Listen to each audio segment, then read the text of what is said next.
Quelque chose de très grave se prépare à Moscou. Alors que la Russie fait face à des difficultés économiques croissantes causées par son invasion désastreuse et extrêmement coûteuse de l'Ukraine, son dirigeant, Vladimir Poutine, a recours aux mesures les plus désespérées. Il élimine des généraux, vole des biens à ceux qu'il appelait autrefois ses conseillers et amis fidèles, et donne des ordres à son agence de renseignement, le Service fédéral de sécurité, pour cannibaliser le Kremlin de l'intérieur, dans une course effrénée au pouvoir et aux ressources. Poutine et ses acolytes du Kremlin n'ont aucune chance que cela se termine bien. Mais cela semble être la seule option qui lui reste, ce qui montre à quel point la situation est devenue sombre. Les statistiques te dressent un tableau très clair. Même si la Russie a progressé pendant cette guerre, cela a coûté très cher. Elle a subi bien plus d'1 million de pertes, avec environ 1/4 million de morts. Depuis la Seconde Guerre mondiale, la Russie, ou l'Union soviétique, n'a jamais subi autant de pertes humaines. Elle a vu des milliers d'équipements militaires, y compris des chars, des véhicules blindés, des transports de troupes, des stations radars, des défenses aériennes, des systèmes de missiles, des avions et de l'artillerie complètement détruits. Des milliards de dollars de matériel sont partis en fumée. Elle s'est également révélée impuissante à empêcher son économie de s'effondrer sous ses pieds, alors qu'elle vacille sous le poids des sanctions internationales, des relations commerciales fracturées avec des nations du monde entier, et des coûts exorbitants du conflit lui-même.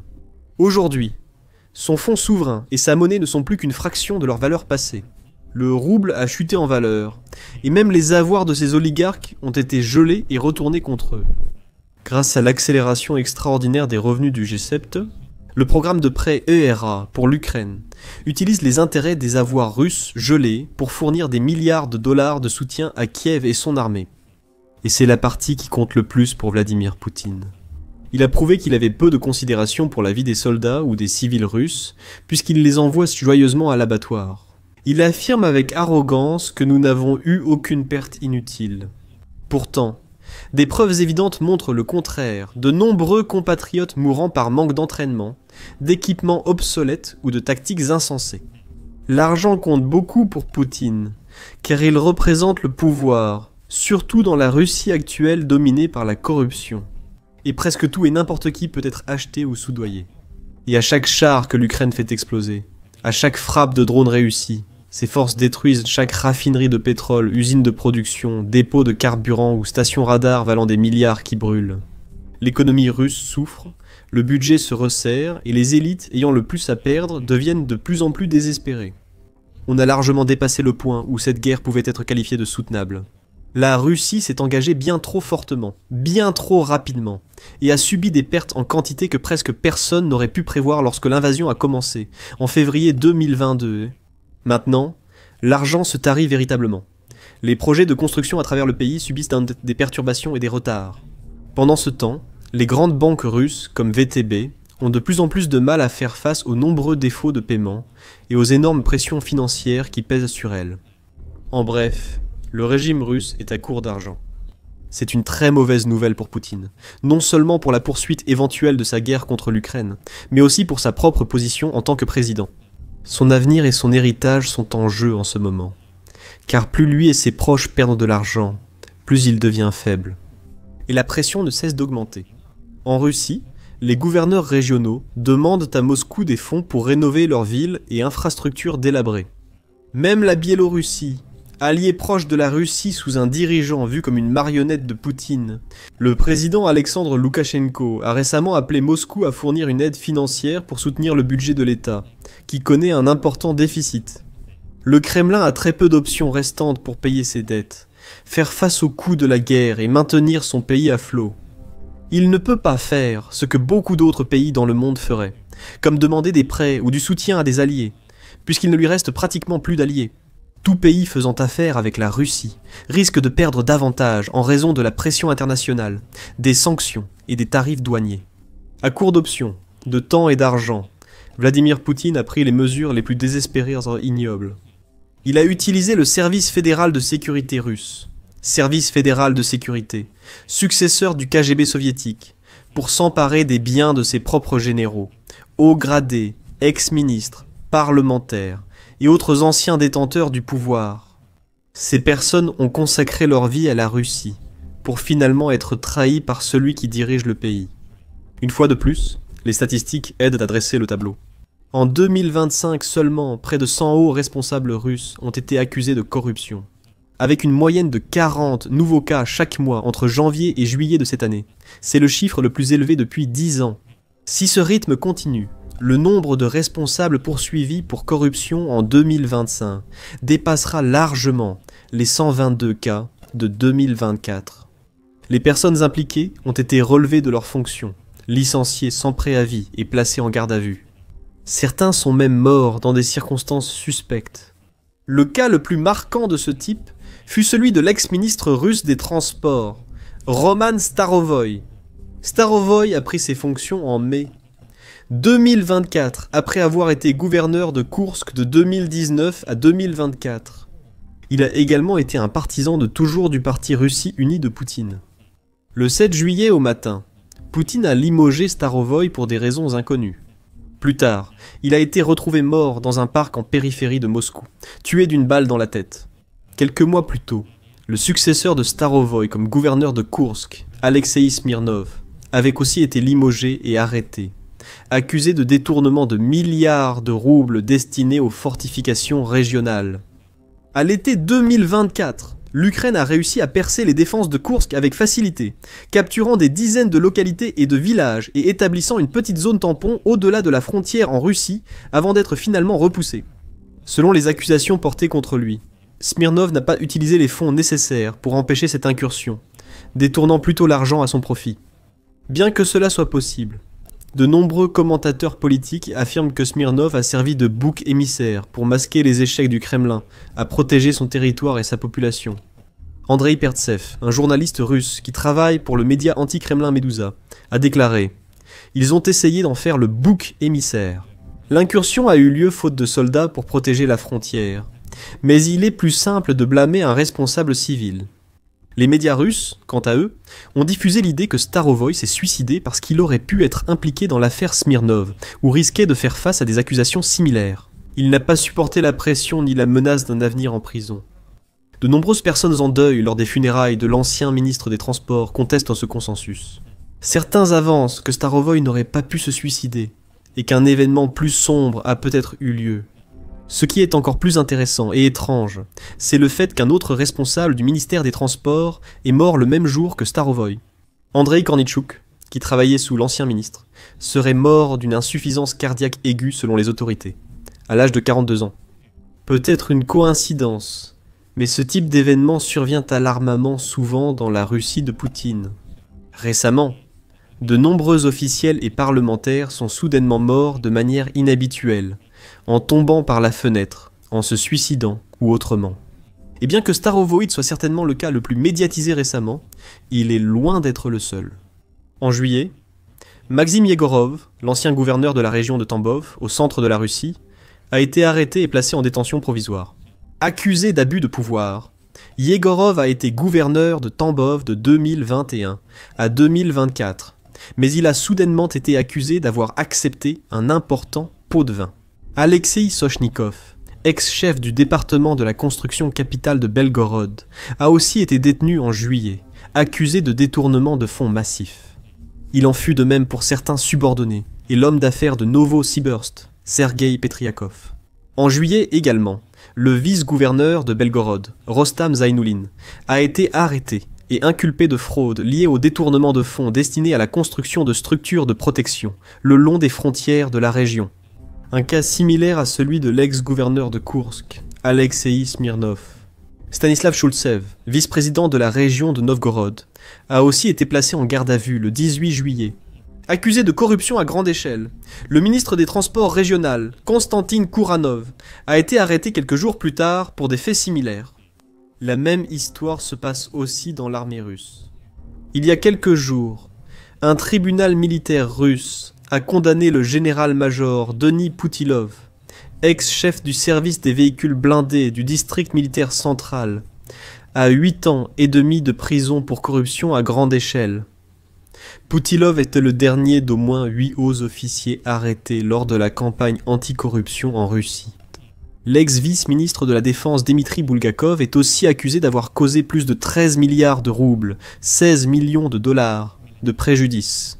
L'ex-chef du personnel du ministère de la Défense, Yuri Kuznetsov, est accusé d'avoir reçu un gros pot de vin. Le général-major Valery Mouminianov, commandant adjoint du district militaire de Leningrad pour la logistique, a également été arrêté, tout comme le lieutenant-général Vadim Chamary, chef adjoint de l'état-major général, condamné à 7 ans de prison. Le général-major Ivan Popov a aussi été condamné à 5 ans pour le vol présumé de métal destiné aux fortifications dans la région occupée de Zaporijia, en Ukraine.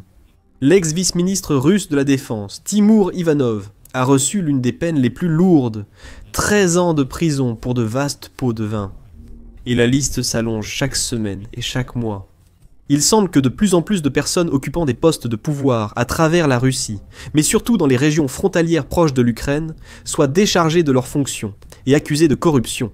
Dans la grande majorité des cas, il est probable que les accusations soient réelles, ou du moins qu'elles comportent une part de vérité. La corruption fait partie intégrante de la vie de ceux qui occupent des postes de pouvoir à travers la Russie. Et beaucoup de responsables n'ont aucun scrupule à augmenter leur richesse et à améliorer leur qualité de vie par tous les moyens à leur disposition. Cependant, pendant longtemps, ce genre de corruption a été toléré sans grande sanction. Une règle tacite de la haute société russe autorisait les responsables à accepter des pots de vin et détourner des fonds, occasionnellement. Un avantage officieux du pouvoir. Mais tout cela est en train de changer maintenant. Comme le dit Pertsev, il y avait autrefois des règles selon lesquelles les gens savaient qu'une fois que vous étiez monté assez haut, on ne vous embêtait plus. Vous aviez des garanties, et tout le monde comprenait les règles. Mais elles ne fonctionnent plus. Tatiana Stanovaya, analyste politique chez Carnegie Politica, confirme « Quelque chose dans le système fonctionne désormais différemment. Toute action ou inaction qui, aux yeux des autorités, augmente la vulnérabilité de l'État face aux actions hostiles de l'ennemi, doit être punie sans pitié et sans compromis. » Stanovaya a ajouté qu'un sentiment croissant de désespoir touche désormais les responsables russes. À l'avenir, le système sacrifiera des personnalités toujours plus en vue. Même si le Kremlin ne l'admettra jamais, il n'y a aucun doute là-dessus. C'est une purge. Des experts comme la politologue Yekaterina Chulman sont d'accord, a déclaré Chulman à Novaya Gazeta. Pour survivre, une autocratie doit instiller la peur sans provoquer une terreur généralisée. Chaque nouvelle arrestation n'est plus présentée publiquement comme liée à une campagne ou à une purge. Au contraire, le système évite ce langage. L'accroissement des risques pour les responsables, la redistribution des biens, et l'impossibilité de quitter la Russie en sécurité sont aujourd'hui des facteurs majeurs de déstabilisation.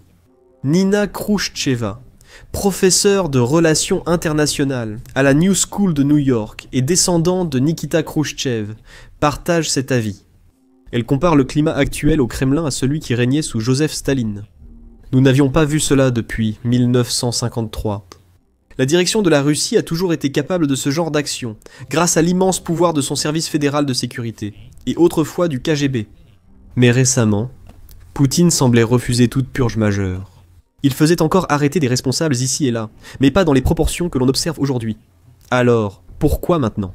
Pourquoi Poutine a-t-il décidé que le moment était venu de commencer à tourner le dos à ceux qui occupent des postes élevés ? Ceux qui, malgré quelques controverses et des affaires de corruption, ont dans l'ensemble fait preuve de loyauté envers le Kremlin et sa cause. La réponse est simple. Argent et pouvoir. Poutine utilise le service fédéral de sécurité pour éliminer des cibles riches et en vue afin de s'emparer de leurs biens et de renforcer son emprise sur le pays. Et les preuves de cela sont évidentes, pour ceux qui savent tout chercher. Par exemple, peu de temps après que l'ancien ministre des Transports Roman Starovoy s'est suicidé, le service fédéral de sécurité a effectivement pris le contrôle de tous les ports de Russie. Fin juillet, Poutine a signé un décret imposant aux navires étrangers l'obligation d'obtenir l'approbation du service fédéral de sécurité avant d'accéder à un port russe. Le service fédéral de sécurité obtient ainsi un contrôle inédit sur tout ce qui entre et sort de Russie pour un avenir prévisible. Des histoires similaires surviennent, tandis que des gouverneurs frontaliers sont arrêtés et emprisonnés arbitrairement. Poutine donne au service fédéral de sécurité plus de contrôle dans ces régions et remplace les anciens dirigeants par des marionnettes fidèles chargées d'exécuter ses ordres. Au Daghestan, le service fédéral de sécurité arrête aussi les responsables et l'État reprend les terminaux pétroliers lucratifs. Le service fédéral de sécurité exerce aussi un contrôle préoccupant sur l'industrie du carburant. Le pétrole est essentiel pour l'effort de guerre russe et soutenir son économie fragile. C'est l'une des raisons pour lesquelles l'Ukraine vise si souvent des infrastructures liées à l'énergie, comme les réservoirs de carburant, les dépôts, les raffineries et les oléoducs. Voilà pourquoi les dirigeants du pétrole et d'autres responsables disparaissent ou chutent souvent mystérieusement par la fenêtre. Parce que le service fédéral de sécurité veut soit les faire taire, soit prendre ce qu'ils possèdent, ou les deux. Et au fil du temps, il est probable que de plus en plus d'arrestations, d'accusations de corruption, et peut-être même de suicides et de morts suspectes suivront. Oligarques, généraux, patrons de l'énergie, ministres. En Russie, presque personne n'échappe à une purge de plus en plus intense. Le message est clair. Le Kremlin a besoin d'argent, et il n'a aucun scrupule à prendre cet argent à des personnes qui ont pourtant été, pour la plupart, des serviteurs loyaux par le passé. Via le service fédéral de sécurité, il cible les hauts responsables de la construction, des transports, des ressources naturelles et de l'armée. Rien de tout cela n'est motivé par l'idéologie, la sécurité nationale, ni, comme le dit le Kremlin, par la lutte contre la corruption. Il s'agit purement de transférer autant de richesses et de pouvoir que possible entre les mains de ceux qui sont au pouvoir. Mais en approfondissant, une autre raison explique aussi la purge de généraux, législateurs et autres responsables par Poutine. La peur. Comme mentionné dans une de nos vidéos récentes, des rumeurs grandissent à Moscou et ailleurs sur un possible coup d'État ou une rébellion de l'armée russe contre le Kremlin. Voyant l'inutilité croissante de la guerre et le mépris de Vladimir Poutine et d'autres responsables pour leur vie, de nombreux soldats russes deviennent frustrés et ressentent de la rancœur. Même au plus haut niveau, des officiers, des généraux, des majors et d'autres voient leurs collègues haut gradés être déchus de leurs titres de manière aléatoire et inattendue, accusés de corruption et emprisonnés, abandonnés, leur réputation détruite, malgré une vie dédiée à défendre leur patrie.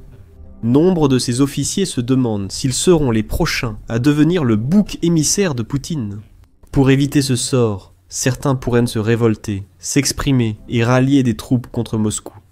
Comme Yevgeny Prigojine, l'ex-chef du groupe Wagner, l'a fait en 2023 avant d'être tué dans un crash d'avion aux circonstances suspectes. Seulement quelques mois après sa brève révolte, Poutine sait que les risques d'une nouvelle rébellion augmentent indéniablement et que sa position est de plus en plus menacée.